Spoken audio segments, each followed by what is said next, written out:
تو آج ہم ایک بہت ہی آپ کہہ لیں اہم موضوع پر بات کرنے والے ہیں۔ جی وہ بنیادی اصول جو قرآن نے قیادت کے لیے دیے ہیں، جی اور خاص طور پر ہم آج انصاف اور مشاورت، ان دو تصورات پر ذرا گہرائی میں بات کریں گے۔ بالکل، اور یہ گفتگو جو ہے یہ جناب ظہیر احمد میر صاحب کی کتاب ہے محمد صلی اللہ علیہ وسلم، ہر ایک کے لیے کامیابی کا لازوال نمونہ اے آئی کے دور میں۔ ہم کوشش کریں گے کہ اس کے کچھ اہم نکات کو سامنے رکھیں۔ اچھا، یہ کتاب خاص اس لیے بھی ہے کہ یہ ان اصولوں کو آج کے بلکہ آپ کہیں اے آئی کے آنے والے دور کے حساب سے دیکھتی ہے۔ یہ ایک نیا زاویہ ہے۔ صحیح۔ تو آج ہمارا مقصد صرف ان قرآنی اصولوں کو یوں کہیں کہ دہرانا نہیں ہے، بلکہ میر صاحب کی کتاب کی مدد سے یہ سمجھنا ہے کہ رسول اللہ صلی اللہ علیہ وسلم نے انہیں عملی طور پہ کیسے نافذ کیا۔ جی اور خاص طور پر آج کل جو اے آئی وغیرہ کا دور ہے، اس میں ان اب کہہ لیں قدیم اصولوں کی کیا اہمیت ہے؟ کیا یہ اب بھی اتنے ہی متعلقہ ہیں؟ یہ نکتہ آپ نے بہت اچھا اٹھایا، کیونکہ اکثر لوگ سمجھتے ہیں کہ قرآن شاید صرف عبادات کی کتاب ہے، روحانی رہنمائی کے لیے۔ جی ہاں، عام طور پر یہی سمجھا جاتا ہے۔ لیکن جیسا میر صاحب نے واضح کیا ہے، یہ حکمرانی، سماجی انصاف اور مؤثر قیادت کے لیے بھی ایک مکمل عملی نقشہ فراہم کرتا ہے۔ اور رسول اللہ صلی اللہ علیہ وآلہ وسلم کی زندگی تو اس کا آپ کہہ لیں چلتا پھرتا ثبوت ہے۔ بالکل۔ انہوں نے ان اصولوں کو صرف مسجد تک نہیں رکھا یا ذاتی زندگی تک، بلکہ ریاست مدینہ کی بنیاد ہی انہی اصولوں پر تھی۔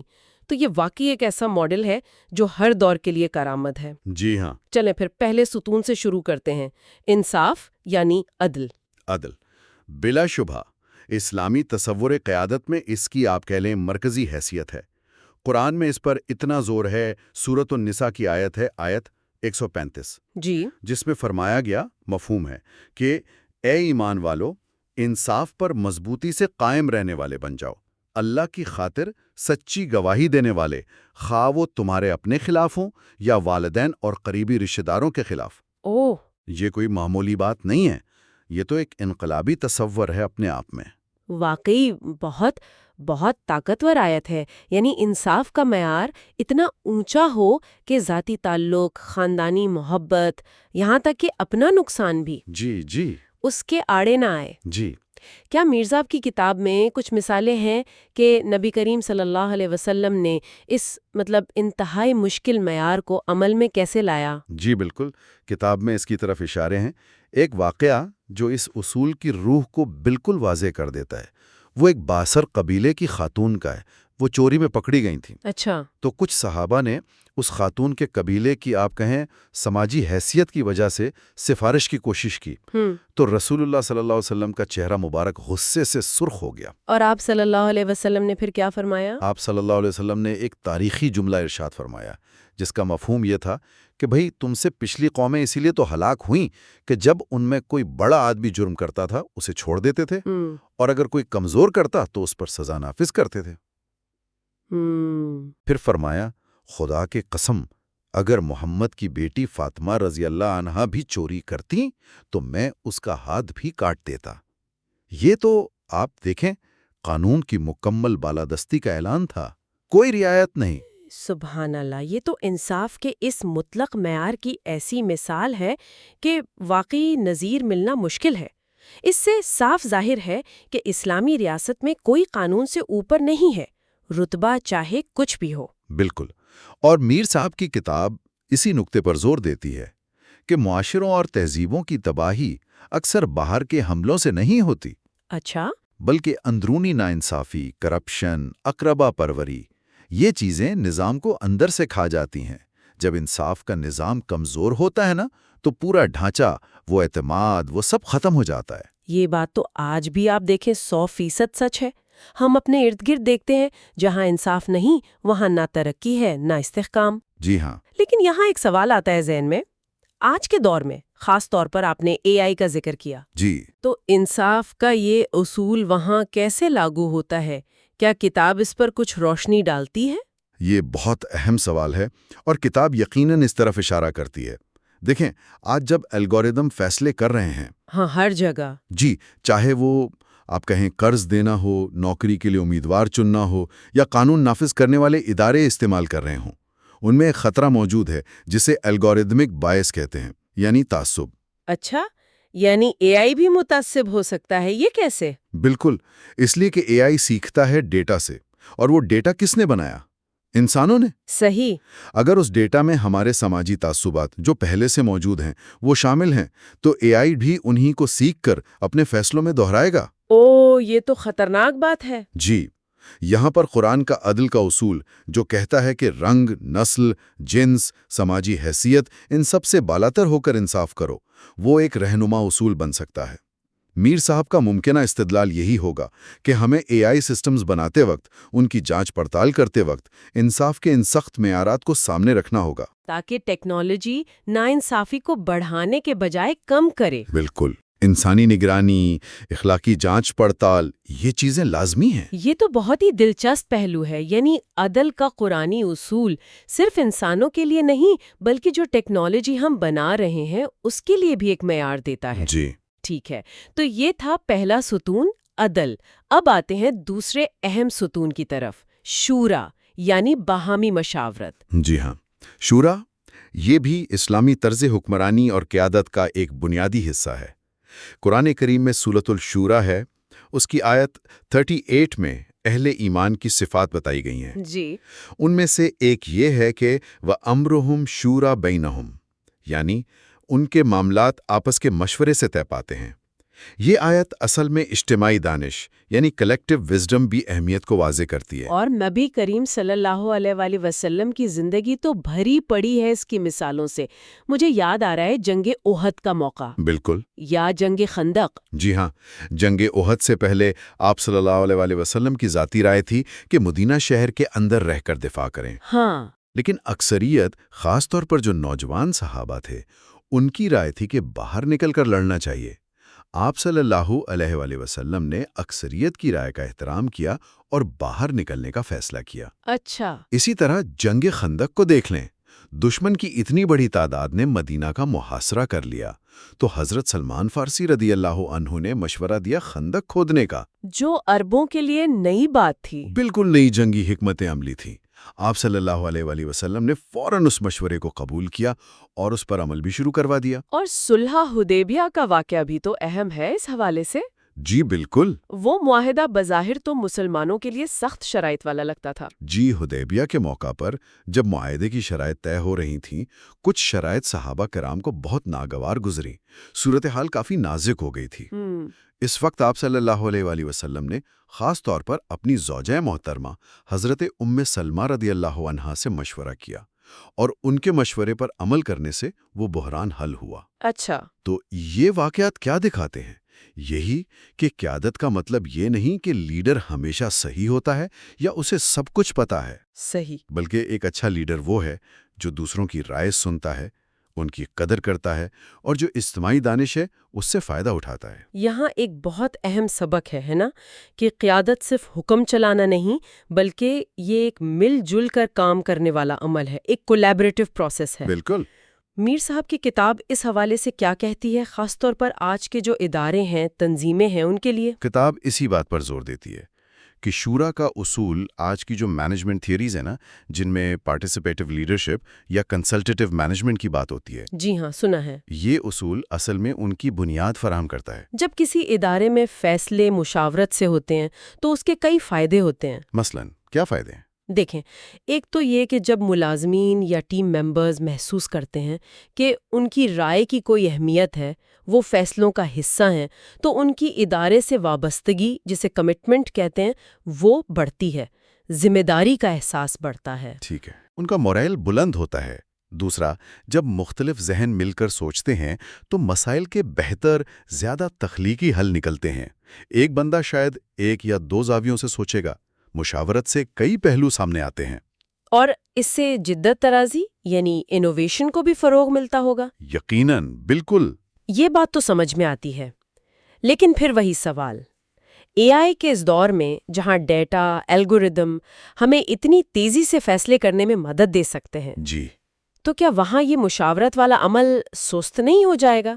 کیا یہ اصول اب بھی اتنا ہی مؤثر رہے گا؟ یہ بہت نازک نقطہ ہے، اور میر صاحب کی کتاب کا ایک ممکنہ استدلال یہ ہو سکتا ہے کہ اے آئی کے دور میں شورا کی اہمیت کم نہیں ہوئی بلکہ شاید بڑھ گئی ہے۔ اچھا، وہ کیسے؟ دیکھیں، اے آئی ہمیں ڈیٹا دے سکتا ہے، تجزیہ دے سکتا ہے، لیکن کیا وہ اخلاقی پہلو، انسانی ہمدردی، ثقافتی نزاکتیں یا کسی فیصلے کے طویل مدتی سماجی اثرات، کیا ان سب کو سمجھ سکتا ہے؟ شاید نہیں۔ یہ تو ہے۔ اے آئی فیصلے کر سکتا ہے ایفیشنسی کی بنیاد پر، یعنی کارکردگی کی بنیاد پر، لیکن کیا وہ فیصلہ وائز بھی ہے، دانشمندانہ بھی ہے؟ کیا اس میں سارے انسانی پہلوؤں کا خیال رکھا گیا ہے؟ صحیح۔ یہاں پر انسانی اجتماعی دانش اور مشاورت کا کردار آتا ہے۔ میر صاحب شاید یہی دلیل دیں گے کہ اے آئی کو ایک طاقتور ٹول کے طور پر استعمال کریں جو مشاورت کے عمل کو معلومات دے، یہ نہیں کہ وہ مشاورت کا متبادل بن جائے۔ یعنی اے آئی مددگار ہو، فیصلہ ساز نہیں۔ خاص طور پر پیچیدہ مسائل میں جہاں اخلاقی پہلو شامل ہوں، وہاں انسانی قیادت اور وسیع البنیاد مشاورت یہ تو ناگزیر رہتی ہے۔ اے آئی ڈیٹا دے سکتا ہے، حکمت شاید نہیں۔ یہ بہت گہرا نقطہ ہے۔ مطلب یہ کہ ٹیکنالوجی جتنی بھی آگے بڑھ جائے، قیادت کے جو بنیادی انسانی اصول ہیں جیسے انصاف اور مشاورت، وہ اپنی جگہ قائم رہتے ہیں، بلکہ شاید ان کی ضرورت اور بڑھ جاتی ہے تاکہ ٹیکنالوجی غلط سمت میں نہ چلی جائے۔ بالکل، خلاصہ یہی ہے کہ قرآن صرف ایک مذہبی کتاب نہیں ہے، یہ قیادت اور اجتماعی زندگی کے لیے ایسے اصول دیتا ہے جو کبھی پرانے نہیں ہوتے۔ ظہیر احمد میر کی کتاب اسی نقطے کو اجاگر کرتی ہے۔ جی۔ انصاف کا قیام چاہے کتنا ہی مشکل کیوں نہ ہو، اور اہم معاملات میں وسیع البنیاد مشاورت، یہ وہ ستون ہے جن پر نبی کریم صلی اللہ علیہ وسلم نے ایک مثالی معاشرہ قائم کر کے دکھایا۔ اور اہم بات یہ ہے، جیسا آپ نے کہا، کہ یہ اصول صرف مسلمانوں کے لیے نہیں یا کسی ایک زمانے کے لیے نہیں ہے، یہ عالمگیر ہے، یونیورسل ہے، لازوال ہے، ٹائم لیس ہے۔ جی ہاں۔ کوئی بھی تنظیم ہو، کوئی بھی معاشرہ ہو، اگر وہ مؤثر بننا چاہتا ہے، اخلاقی بننا چاہتا ہے، پائیدار بننا چاہتا ہے، تو اسے ان اصولوں کو اپنانا ہی ہوگا۔ یقیناً، کیونکہ یہ اصول انسانی فطرت کے عین مطابق ہیں۔ انصاف سے اعتماد پیدا ہوتا ہے جو ہر تعلق، ہر ادارے کی بنیاد ہے۔ صحیح۔ مشاورت سے اجتماعی طاقت بڑھتی ہے، غلطیوں کا امکان کم ہوتا ہے، اور فیصلے زیادہ قابل قبول اور قابل عمل بنتے ہیں۔ یہ کسی بھی کامیاب انسانی کوشش کے، آپ کہہ لیں، بنیادی اجزاء ہیں۔ تو آج کی اس گفتگو کو سمیٹتے ہوئے ہم اپنے سامعین کے لیے ایک سوچ کا دروازہ کھلا چھوڑنا چاہیں گے۔ جی۔ ذرا تصور کریں، اگر انصاف کا یہ مطلق قرآنی معیار، جہاں کوئی ذاتی، خاندانی یا سماجی رعایت نہ ہو، اور شورا یعنی وسیع البنیاد مشاورت کا یہ اصول، جہاں ہر متعلقہ آواز کو سنا جائے اور اجتماعی دانش کو اہمیت دی جائے، اگر ان اصولوں کو آج کے جدید اداروں میں، کارپوریشنوں میں، حتیٰ کہ بین الاقوامی تنظیموں میں پوری سنجیدگی سے نافذ کیا جائے، خاص طور پر جب ہم اے آئی جیسی ٹیکنالوجی سے پیدا ہونے والے پیچیدہ اخلاقی اور سماجی چیلنجز کا سامنا کر رہے ہیں، تو ہمارے فیصلہ سازی کے عمل پر، اداروں کی کارکردگی پر اور مجموعی طور پر ہمارے معاشرے پر کیا اثرات مرتب ہو سکتے ہیں؟ یہ سوال ہمیں دعوت دیتا ہے کہ ہم ان قدیم مگر ہمیشہ تازہ رہنے والے اصولوں کی روشنی میں اپنے حال کا جائزہ لیں اور اپنے مستقبل کی منصوبہ بندی کریں۔ شاید انہی میں وہ حکمت چھپی ہے جس کی ہمیں آج بہت زیادہ ضرورت ہے۔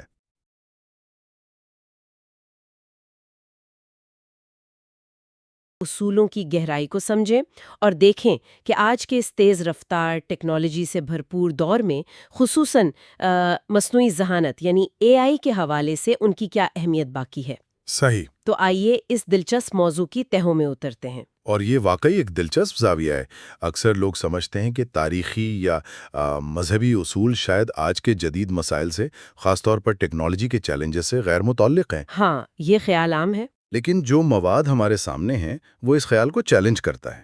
یہ خاص طور پر قیادت کے ان 3 ستونوں، انصاف، مشاورت اور احتساب پر توجہ مرکوز کرتا ہے، اور یہ دلیل دیتا ہے کہ یہ صرف ماضی کی باتیں نہیں بلکہ مستقبل کی تشکیل، خصوصاً اے آئی جیسی طاقتور ٹیکنالوجیز کے، آپ کہہ لیں، ذمہ دارانہ ترقی کے لیے یہ اصول آج بھی انتہائی اہم ہیں۔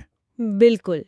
تو آئیے سب سے پہلے احتساب یعنی جواب دہی کے تصور سے آغاز کرتے ہیں۔ جی، قرآن کریم میں واضح طور پر کہا گیا ہے ہر جان اپنے کیے کی جواب دہ ہے، سورۃ البقرہ کی آیت ہے۔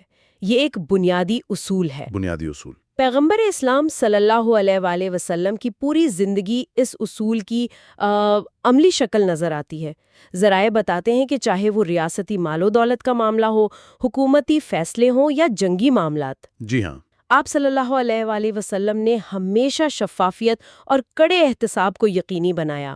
مثال کے طور پر جنگوں سے حاصل ہونے والے مال غنیمت کی تقسیم کا معاملہ یہ تو انتہائی حساس ہوتا تھا۔ بہت حساس، لیکن اس میں بھی آپ صلی اللہ علیہ وآلہ وسلم نے انتہائی احتیاط اور انصاف سے کام لیا تاکہ کسی کی حق تلفی نہ ہو اور ہر چیز بالکل واضح ہو۔ اس میں جو گہرائی ہے نا، وہ یہ ہے کہ احتساب کا یہ تصور دو طرفہ ہے۔ اچھا، دو طرفہ؟ جی، ایک تو اللہ تعالیٰ کے سامنے جواب دہی کا احساس جو انسان کے اندر ایک اخلاقی ذمہ داری پیدا کرتا ہے، اور دوسرا عوام کے سامنے جواب دہی۔ یہ عوامی احتساب کا پہلو قیادت کے لیے غیر معمولی اہمیت رکھتا ہے۔ صحیح۔ ماخذ اس بات پر زور دیتا ہے کہ قیادت صرف اختیار کا نام نہیں، بلکہ یہ ایک امانت ہے، ایک ذمہ داری ہے۔ ٹھیک۔ جب رہنما اپنے فیصلوں اور اقدامات کے لیے عوام کو جوابدہ ہوتے ہیں تو شفافیت پیدا ہوتی ہے، اور یہی شفافیت عوام کے اعتماد کی بنیاد بنتی ہے۔ بالکل۔ اگر لوگ دیکھیں کہ ان کے رہنما جوابدہ ہیں تو نظام پر ان کا یقین مضبوط ہوتا ہے۔ یہ صرف کوئی نظریاتی بات نہیں، بلکہ مستحکم معاشروں کی عملی بنیاد ہے۔ یہ بات تو واضح ہو گئی کہ احتساب اور شفافیت یہ لازم و ملزوم ہے۔ جی۔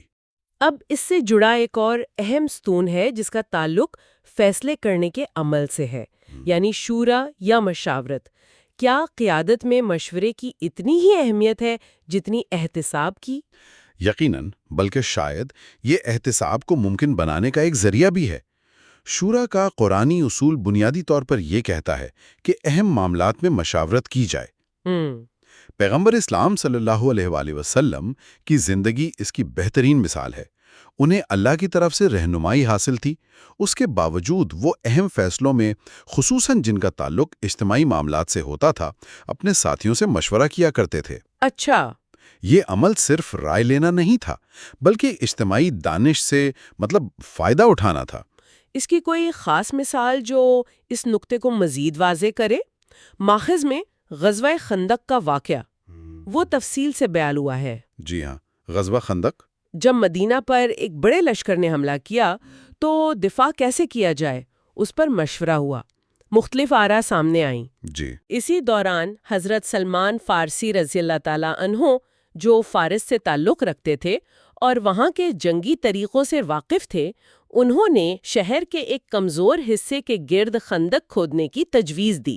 بالکل۔ یہ عربوں کے لیے ایک بالکل نئی آپ کہہ لیں غیر روایتی جنگی حکمت عملی تھی۔ اور یہاں قیادت کا امتحان تھا، ایک غیر معمولی تجویز ایک ایسے شخص کی طرف سے جو مقامی اکثریتی پس منظر سے نہیں تھے۔ لیکن پیغمبر اسلام صلی اللہ علیہ وسلم نے اس تجویز کو غور سے سنا، اس کے عملی پہلوؤں پر غور کیا اور پھر اسے قبول کر لیا۔ اچھا۔ تاریخ بتاتی ہے کہ یہ فیصلہ جنگ کا پانسا پلٹنے میں کلیدی ثابت ہوا۔ اس واقعے سے کئی باتیں سامنے آتی ہیں۔ کیا؟ اول، بہترین خیال کہیں سے بھی آ سکتا ہے۔ دوم، اچھے رہنما کی پہچان یہ ہے کہ وہ نئے اور مختلف خیالات کے لیے کھلا ذہن رکھتا ہے۔ صحیح۔ سوم، مشاورت کا عمل حقیقی ہونا چاہیے، صرف رسمی کارروائی نہیں۔ یہ واقعہ ظاہر کرتا ہے کہ شورا صرف ایک حکم نہیں بلکہ ایک کامیاب حکمت عملی ہے۔ دیکھیں تو مشاورت کے وسیع تر فوائد کیا ہیں؟ وسیع تناظر میں شورا فیصلہ سازی کے معیار کو بلند کرتی ہے۔ جب مختلف لوگ مختلف تجربات اور نقطہ نظر کے ساتھ ایک مسئلے پر غور کرتے ہیں تو اس کے تمام پہلو سامنے آ جاتے ہیں۔ اس سے غلطی کا امکان کم ہوتا ہے۔ دوسرا بڑا فائدہ ہے شمولیت، یعنی انکلوزیوٹی۔ شمولیت؟ جی، جب لوگوں کو محسوس ہوتا ہے کہ ان کی رائے کی قدر ہے اور وہ فیصلہ سازی کا حصہ ہیں تو وہ فیصلوں کو زیادہ دل سے قبول کرتے ہیں اور ان پر عمل درآمد میں بھی مدد کرتے ہیں۔ ٹھیک۔ تیسرا، یہ اجتماعی دانش یعنی کلیکٹیو وزڈم کو بروئے کار لانے کا بہترین طریقہ ہے۔ ایک شخص کتنا ہی ذہین کیوں نہ ہو، کئی ذہن مل کر بہتر سوچ سکتے ہیں۔ بالکل۔ اور چوتھا، یہ قیادت کو آمرانہ رویوں اور یک طرفہ فیصلوں کے خطرات سے بچاتا ہے۔ جہاں مشاورت نہیں ہوتی وہاں غلطیوں اور ناکامیوں کا امکان بڑھ جاتا ہے۔ یہ تو ہو گیا مشاورت کا پہلو۔ اب تیسرے بنیادی اصول یعنی انصاف یا عدل کی طرف آتے ہیں۔ جی، انصاف کا تصور تو ہر معاشرے میں اہم سمجھا جاتا ہے، لیکن اس ماخذ میں پیغمبر اسلام صلی اللہ علیہ وآلہ وسلم کی زندگی کے حوالے سے اس پر کیسے روشنی ڈالی گئی ہے؟ انصاف کا اصول شاید ان سب میں سب سے زیادہ بنیادی ہے۔ ماخذ اس بات پر زور دیتا ہے کہ پیغمبر اسلام صلی اللہ علیہ وآلہ وسلم کی قیادت میں انصاف صرف عدالت تک محدود نہیں تھا۔ اچھا؟ جی، بلکہ زندگی کے ہر شعبے پر محیط تھا۔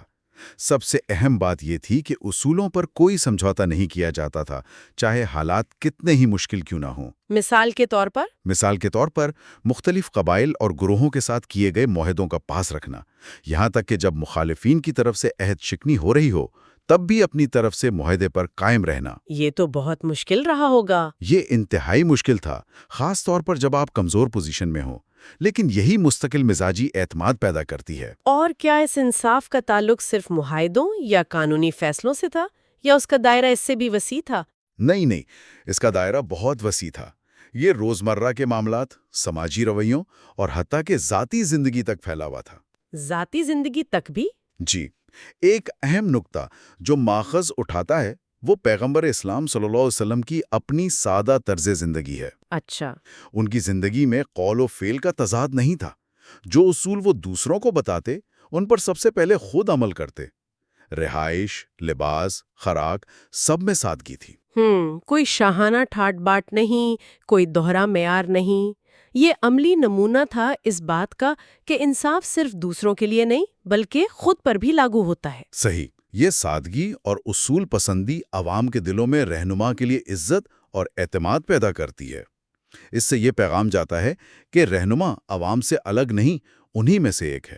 تو گویا انصاف صرف نعرہ نہیں بلکہ ایک عملی رویہ ہے جو قیادت کی بنیاد بنتا ہے۔ بالکل۔ جب لوگ دیکھتے ہیں کہ رہنما خود اصولوں پر قائم ہے اور سب کے ساتھ برابری کا سلوک کرتا ہے تو اس کی بات میں وزن پیدا ہوتا ہے۔ بالکل، اور یہ مستقل مزاجی اور غیر جانبداری یہ کلیدی حیثیت رکھتی ہے۔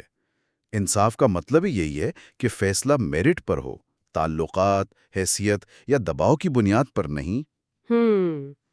اور یہ اصول صرف مسلمانوں کے لیے نہیں تھے بلکہ غیر مسلموں کے ساتھ معاملات میں بھی اسی طرح لاگو ہوتے تھے۔ اچھا۔ ماخذ میں ایسی کئی مثالیں ہیں جہاں غیر مسلموں کے حقوق کا تحفظ کیا گیا اور ان کے ساتھ انصاف کیا گیا۔ یہ عالمگیری انصاف کا تصور ہے۔ یہ تینوں اصول احتساب، مشاورت اور انصاف اپنی جگہ بہت اہم ہیں۔ جی، اب سب سے بڑا سوال یہ ہے کہ یہ 1400 سال پرانے اصول آج کے دور، خاص طور پر مصنوعی ذہانت یعنی AI کے اس نئے انقلاب میں کیسے ہماری رہنمائی کر سکتے ہیں؟ یہ ٹیکنالوجی تو بالکل نئی ہے، اس کے چیلنجز بھی نئے ہیں۔ یہی اس ماخذ کا مرکزی نقطہ ہے۔ وہ یہ دلیل دیتا ہے کہ اصول پرانے ضرور ہیں لیکن لازوال ہیں، ٹائم لیس۔ لازوال۔ ان کی روح آج بھی اتنی ہی متعلقہ ہے جتنی پہلے تھی۔ AI جیسی طاقتور ٹیکنالوجی کے ساتھ خاص طور پر ان اصولوں کی ضرورت اور بڑھ جاتی ہے۔ آئیے دیکھتے ہیں کیسے۔ ٹھیک ہے، تو پہلے انصاف یعنی عدل کو لیتے ہیں۔ AI کے تناظر میں انصاف کا کیا مطلب ہوگا؟ دیکھیں، AI کے دور میں انصاف کا تقاضا ہے کہ اس ٹیکنالوجی کے فوائد سب تک پہنچیں۔ ایسا نہ ہو کہ یہ صرف امیروں یا ترقی یافتہ ممالک کے لیے ہی مفید ثابت ہو اور باقی دنیا پیچھے رہ جائے۔ صحیح۔ اس کا مطلب ہے ڈیجیٹل وسائل، معیاری ڈیٹا اور AI سے پیدا ہونے والے مواقع تک ممکنہ حد تک وسیع اور منصفانہ رسائی کو یقینی بنانے کی کوشش کرنا۔ ٹھیک۔ انصاف یہ بھی تقاضا کرتا ہے کہ AI سسٹمز کو اس طرح ڈیزائن کیا جائے کہ وہ غیر ارادی طور پر بھی کسی گروہ کے خلاف تعصب نہ برتیں یا عدم مساوات کو نہ بڑھائیں۔ یعنی ٹیکنالوجی کی تشکیل میں ہی انصاف کے پہلو کو مد نظر رکھا جائے۔ اور مشاورت یعنی شورا کا اصول AI پر کیسے لاگو ہوگا؟ AI تو بہت ٹیکنیکل چیز ہے، کیا اس میں عام لوگوں کی مشاورت ممکن ہے؟ یہ ایک بہت اہم نقطہ ہے۔ شورا کا اصول AI کے حوالے سے یہ کہتا ہے کہ اس ٹیکنالوجی کے مستقبل، اس کے استعمال کے قواعد و ضوابط اور اس کی اخلاقی حدود طے کرنے کے عمل میں صرف ٹیکنیکل ماہرین یا کمپنیاں ہی شامل نہ ہوں، اچھا، تو پھر کون؟ بلکہ پالیسی ساز، سماجی علوم کے ماہرین، قانون دان اور سب سے بڑھ کر عام عوام، اور وہ لوگ جن کی زندگیاں اس ٹیکنالوجی سے براہ راست متاثر ہوں گی، ان سب کی آواز سنی جائے۔ اے آئی کے اثرات بہت وسیع ہیں، اس لیے اس کے بارے میں فیصلے بھی وسیع تر مشاورت سے ہونے چاہیے۔ شاید ہمیں نئے پلیٹ فارمز یا طریقے ایجاد کرنے پڑیں تاکہ یہ مشاورت بامانی اور مؤثر ہو۔ صحیح۔ یہ ٹیکنالوجیکل ٹنل ویژن سے بچنے کا طریقہ ہے۔ اور آخر میں احتساب یعنی اکاؤنٹیبلٹی۔ اے آئی تو اکثر بلیک باکس کی طرح کام کرتی ہے، مطلب اس کے فیصلوں کی وجہ سمجھنا مشکل ہوتا ہے، تو پھر احتساب کیسے ہوگا؟ یہ آئی کے حوالے سے سب سے بڑے چیلنجز میں سے ایک ہے۔ احتساب کا اصول یہاں 2 سطحوں پر لاگو ہوتا ہے۔ اول، شفافیت کا مطالبہ۔ شفافیت۔ جی، یعنی کوشش کی جائے کہ اے آئی سسٹمز خاص طور پر جو اہم فیصلے کرتے ہیں، مثلاً صحت، روزگار، انصاف، وہ ممکنہ حد تک ایکسپلینیبل ہوں، یعنی ان کے فیصلوں کی وجوہات معلوم کی جا سکیں۔ جہاں یہ مکمل طور پر ممکن نہ ہو، وہاں سخت ٹیسٹنگ اور نگرانی کے نظام ہوں۔ دوم، ذمہ داری کا تعین۔ ذمہ داری۔ اگر اے آئی سسٹم کوئی غلطی کرتا ہے یا نقصان پہنچاتا ہے تو اس کا ذمہ دار کون ہوگا؟ بنانے والا، استعمال کرنے والا، یا خود اے آئی؟ احتساب کا اصول یہ کہتا ہے کہ ذمہ داری کا تعین واضح ہونا چاہیے۔ بالکل۔ اس کے لیے ہمیں نئے قانونی اور اخلاقی ڈھانچے بنانے کی ضرورت ہوگی۔ ایتھیکل آڈٹ کا جو ذکر ماخذ میں ہے وہ اسی سمت میں ایک قدم ہے۔ اچھا، ایتھیکل آڈٹ۔ جی، اس کا مطلب ہے اے آئی سسٹمز کی باقاعدہ جانچ پڑتال کرنا کہ آیا وہ اپنے طے شدہ مقاصد کے مطابق کام کر رہے ہیں، غیر ارادی نقصانات تو نہیں پہنچا رہے ہیں، اور بنیادی انسانی اقدار سے ہم آہنگ ہیں۔ یہ یقینی بنانا کہ ٹیکنالوجی انسانوں کی خدمت کرے، نہ کہ ان پر حاوی ہو جائے۔ تو ماخذ کا بنیادی پیغام یہ ہے کہ اگر ہم اے آئی کو ان اصولوں کی روشنی میں تیار اور استعمال کریں تو یہ انسانیت کے لیے زیادہ فائدہ مند ثابت ہو سکتی ہے۔ بالکل، بلکہ ماخذ میں ایک طرح کی تنبیہ بھی ہے۔ تنبیہ؟ کیسی تنبیہ؟ اگر ان بنیادی اخلاقی اصولوں، انصاف، مشاورت اور احتساب کو نظر انداز کر دیا گیا تو اے آئی جو بے پناہ صلاحیت رکھتی ہے وہ غیر ارادی طور پر یا جان بوجھ کر بھی عدم مساوات، استحصال اور ناانصافی کو بڑھاوا دینے کا ذریعہ بن سکتی ہے۔ ٹیکنالوجی خود غیر جانبدار ہوتی ہے، لیکن اس کا استعمال اور اس کے پیچھے کارفرما اقدار اسے اچھا یا برا بناتی ہیں۔ یہ اصول ہمیں وہ اخلاقی قطنما فراہم کرتے ہیں جس کی مدد سے ہم اس طاقتور ٹیکنالوجی کو انسانیت کی بھلائی کے لیے استعمال کر سکتے ہیں۔ صحیح۔ یہ صرف ماضی کی حکمت نہیں بلکہ مستقبل کی ضرورت ہے۔ تو اگر ہم آج کی ساری گفتگو کو سمیٹیں تو کلیدی نکات کیا ہوں گے؟ میرے خیال میں سب سے اہم نقطہ یہ ہے کہ انصاف، مشاورت اور احتساب صرف مذہبی یا تاریخی تصورات نہیں، بلکہ یہ مؤثر اور اخلاقی قیادت کے وہ لازوال ستون ہیں جن پر کوئی بھی پائیدار نظام، چاہے وہ سیاسی ہو، سماجی ہو یا تکنیکی، کھڑا کیا جا سکتا ہے۔ اور پیغمبر اسلام صلی اللہ علیہ وسلم کی زندگی ان اصولوں کو عملی جامہ پہنانے کا ایک جامع نمونہ پیش کرتی ہے۔ بالکل۔ ان کا طرز قیادت آج بھی حکومتوں، اداروں، کاروباری دنیا اور اب جیسا کہ ہم نے دیکھا اے آئی جیسی جدید ٹیکنالوجیز کی ترقی اور نگرانی کے لیے بھی قیمتی رہنمائی فراہم کرتا ہے۔ جی ہاں۔ یہ ہمیں یاد دلاتا ہے کہ اصل مقصد انسانی فلاح ہونا چاہیے اور ٹیکنالوجی کو ہمیشہ انسانی اقدار کے تابع رہنا چاہیے۔ بالکل۔ یہ اصول صرف تھیوری نہیں بلکہ ایک عملی روڈ میپ ہے جو ہمیں زیادہ منصفانہ، شراکتی اور ذمہ دارانہ مستقبل کی طرف لے جا سکتے ہیں۔ آخر میں ہم اپنے سامعین کے لیے غور و فکر کے لیے ایک نقطہ چھوڑنا چاہیں گے جو ماخوذ کے عملی نوٹ سے ہی لیا گیا ہے۔ جی، ذرا سوچیں، کیا اپنی ذاتی یا پیشہ ورانہ زندگی میں ایک چھوٹا سا شورا حلقہ بنایا جا سکتا ہے؟ وہ کون لوگ ہو سکتے ہیں؟ شاید دوست، خاندان کے افراد، کام کے ساتھی، یا کوئی قابل اعتماد استاد یا مرشد جن سے اہم فیصلے کرنے سے پہلے باقاعدگی سے مشورہ کیا جا سکے۔